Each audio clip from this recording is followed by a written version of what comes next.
नमस्कार आणि राम राम मंडळी, तुमच्या सर्वांचं स्वागत आहे इन्फोटेक फोरम या यूट्यूब चॅनलवर। सिडकोच्या घरांच्या किमती या 10% कमी झाल्यानंतर लागोपाठ 3 लॉटरी सिडकोकडून या प्रसिद्ध करण्यात आल्या। यानंतर पहिली जी लॉटरी होती ती 19,000 घरांसाठी।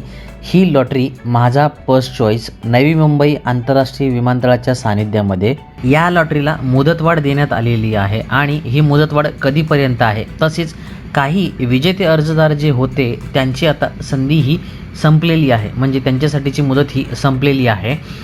तसेच जुन्या लॉटरीमध्ये 19,000 घरांची ही लॉटरी होती, पण आता नवीन लॉटरीनुसार यामध्ये 16,876 घरे असणार आहेत, याबद्दलची माहिती दिली आहे। हा घरांचा फरक काय आहे, नेमकी हे अपडेट काय आहे, त्याबद्दलची आपण सविस्तरपणे माहिती या व्हिडिओमध्ये घेणार आहोत। त्यासाठी पूर्ण व्हिडिओ स्किप न करता शेवटपर्यंत पाहत राहा। जर या चॅनलला अजूनही सबस्क्राईब केलं नसेल तर सबस्क्राईब करा, बाजूच्या बेलवर क्लिक करून ऑल नोटिफिकेशनवर क्लिक करा, जेणेकरून नवीन व्हिडिओचे नोटिफिकेशन मिळेल आणि सर्वात आधी तुम्हाला व्हिडिओ पाहता येईल। तसेच अपडेटसाठी फेसबुक पेज आणि इंस्टाग्राम पेजला फॉलो करा। चला तर मग सुरुवात करूया। सिडकोकडून घरांच्या किमती या 10% कमी करण्यात आल्यानंतर सिडकोकडून लागोपाठ 3 लॉटरी या प्रसिद्ध करण्यात आल्या। यापैकी पहिली लॉटरी ही 19,000 घरांसाठी, दुसरी लॉटरी ही 4,508 आणि तिसरी लॉटरी ही नवी मुंबई विमानतळाच्या परिसरामध्ये 61 घरांसाठी ही प्रसिद्ध करण्यात आली होती। याबद्दलच्या सविस्तर माहितीचे व्हिडिओज आपण या चॅनलवरती अगोदरच बनवलेले आहेत। त्या व्हिडिओची लिंकवरती आय बटनमध्ये आणि खाली डिस्क्रिप्शन बॉक्समध्ये दिलेली आहे, ते एकदा तुम्ही नक्की पाहून घ्या। सर्वात पहिल्यांदा आपण माझा फर्स्ट चॉईस ही सिडकोची लॉटरी होती, माझ्या पसंतीचे सिडकोचे घर। या लॉटरीला पहिलं वेळापत्रक काय होतं आणि त्यामध्ये आता काय बदल करण्यात आलेला आहे त्याबद्दलची माहिती घेऊया। फर्स्ट चॉईस नवी मुंबई आंतरराष्ट्रीय विमानतळाच्या सानिध्यात माझ्या पसंतीचे सिडकोचे घर, 9,249 नवीन घरांचा समावेश। तसेच यापूर्वी फक्त घरांचे पर्याय मिळालेल्या 9,883 अर्जदारांसाठी पुनश्च संधी। माझा फर्स्ट चॉईसमध्ये माझ्या पसंतीचे सिडकोचे घर योजना वेळापत्रक, यामध्ये KYC नोंदणी विंडो ही 15 डिसेंबर 2025 ते 14 जानेवारी 2026 यापर्यंतच ही KYC विंडो ही उपलब्ध होती।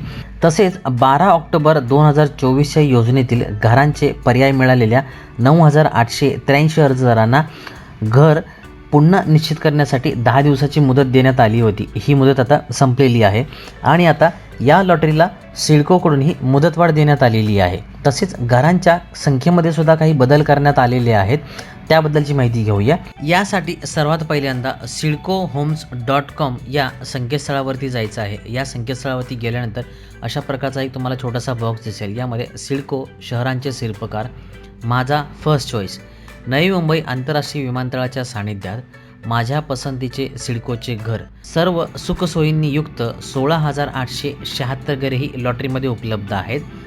तसेच EWS व LIG साठी 1 BHK व 2 BHKची घरे, वाशी, बामणडोंगरी, खारकोपर, खारघर, तळोजा, मानसरोवर, खांदेश्वर, पनवेल आणि कळंबोली या ठिकाणी ही सर्व घरे आहेत। आता हे जे नवीन वेळापत्रक आहे ते आपण पाहून घेऊया। माझा फर्स्ट चॉईसमध्ये माझ्या पसंतीचे सिडकोचे घर योजना वेळापत्रक, KYC नोंदणी विंडो ही 15 डिसेंबर 2025 पासून सुरुवात झालेली होती आणि ही अगोदर 14 जानेवारीपर्यंत होती, पण आता ती मुदत आता 15 दिवसांनी वाढवण्यात आलेली आहे आणि 29 जानेवारी 2026 पर्यंत ही KYC विंडो ही या ठिकाणी दिलेली आहे। आणि जर या लॉटरीमध्ये तुम्हाला अर्ज करायचा असेल तर याच बॉक्सवरती क्लिक करायचं आहे। यावरती क्लिक केल्यानंतर तुम्हाला अशा प्रकारचं एक पेज ओपन होईल, यामध्ये ही सर्व या ठिकाणी माहिती दिलेली आहे। मी सूचना वाचल्या आणि समजल्या यावरती क्लिक करायचं आहे आणि होय मी सहमत आहे असं क्लिक करायचं आहे। क्लिक केल्यानंतर अशा प्रकारचं तुम्हाला हे पेज ओपन होईल। या अगोदर जो तो मी लॉग इन केला असेल तर या लॉग इन या ठिकाणी क्लिक करायचं आहे। लॉग इन या ठिकाणी क्लिक केल्यानंतर अशा प्रकारचं पेज ओपन होईल। नोंदणी 29 जानेवारी 2026 पर्यंत सुरू आहे। कमी दरासह व नवीन ठिकाणांसह नोंदणी, कृपया लॉग इन बटनावरती क्लिक करायचं आहे। या ठिकाणी मोबाईल नंबर टाकून कॅप्चा टाकून तुम्ही OTP टाकायचा आहे। OTP मिळवासाठी क्लिक करायचं आहे आणि हे तुमचं लॉग इन होणार आहे। KYC विंडोची ही जी मुदत आहे 29 जानेवारी 2026 ही मुदत झाल्यानंतरच KYC जे अर्जदार पूर्ण करतील त्या अर्जदारांना याचे मेल किंवा टेक्स्ट मेसेज येतील आणि त्यानंतर तुम्ही घरांचं सिलेक्शन करू शकता. हे घरांचं सिलेक्शन कसं करायचं आहे, कोणते पर्याय कसे निवडायचे आहेत, याबद्दलची आपण सविस्तर माहितीचा व्हिडिओ बनवणार आहोत. तसेच सध्या म्हाडाच्या पुणे मंडळाची जी सोडत होती, जी सप्टेंबरमध्ये लागलेली होती, म्हाडाच्या पुणे मंडळाची ही सोडत आता महानगरपालिकेच्या निवडणुकीचा निकाल लागला, पण ही सोडत आता कधी लागणार आहे, तसेच ही सोडत कधी लागू शकते आणि आता सध्या जिल्हा परिषदेच्या आचारसंहिता लागलेल्या आहेत, त्यामुळे ही सोडत जाहीर होणार का, तसेच यानंतरसुद्धा एक आचारसंहिता लागणार आहे, तर ही पुण्याची सोडत ही कधी होऊ शकते, याबद्दलच्या सविस्तर माहितीचा व्हिडिओ आपण या अगोदर चॅनलवरती बनवलेला आहे. तसेच म्हाडाचे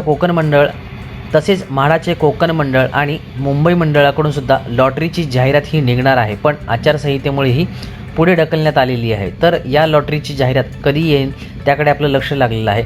तसेच म्हाडाच्या कोकण मंडळाकडून भूखंडाची सोडत ही सुद्धा लवकरच प्रसिद्ध करण्यात येणार आहे.